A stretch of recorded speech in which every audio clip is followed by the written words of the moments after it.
The cuffs clicked shut before I could take off my shoes. Gravel dug into my knees.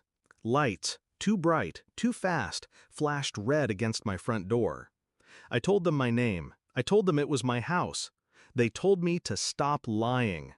The officer with the shaved head barked something about breaking and entering. I stared past him. Past the gun, the badge, the house I'd built with my hands. The porch light was on. That was wrong. I never left it on. Curtains drawn. Also wrong. She liked them open at night. Then, a shadow moved behind the glass.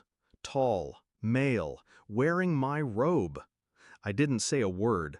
They dragged me toward the cruiser. He stepped out onto the porch and waved, smiling. She followed, barefoot, in silk. She didn't look surprised. She didn't look at me. I left for work in Singapore 6 months ago. Long contract, higher pay. We agreed. She cried at the airport, clung to me like she'd miss me too much. Apparently she didn't. When I asked for updates on the house, she said everything was fine. When I asked about the neighbors, she said it was quiet. When I asked about him, she said I was paranoid. I wasn't. I'd seen the way her phone lit up with his name, the way she'd changed the subject when I asked who Derek was. I wanted to believe she was bored, not broken, lonely, not lost. Turns out, she wasn't any of those things. She was occupied. By him. In my bed. Under my roof.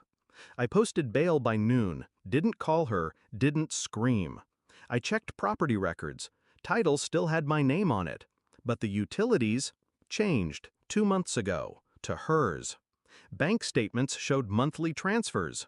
She drained our joint account, slowly, surgical, clean. I looked deeper. Security system, new, installed while I was gone. Guess who set the password? Not me. Then came the photos.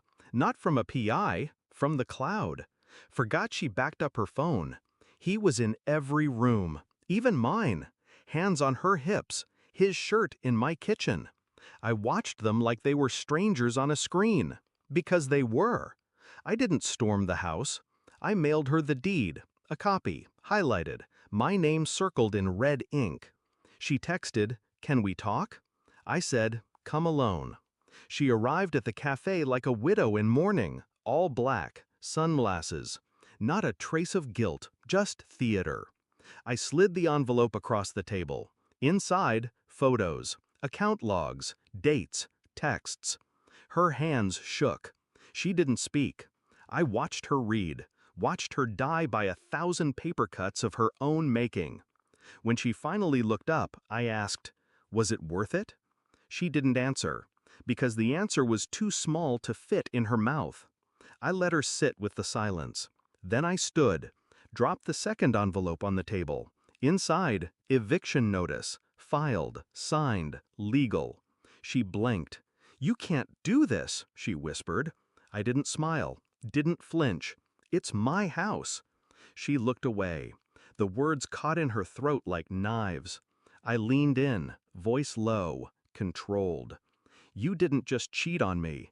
You tried to erase me." I walked away. Not fast, not slow, just done.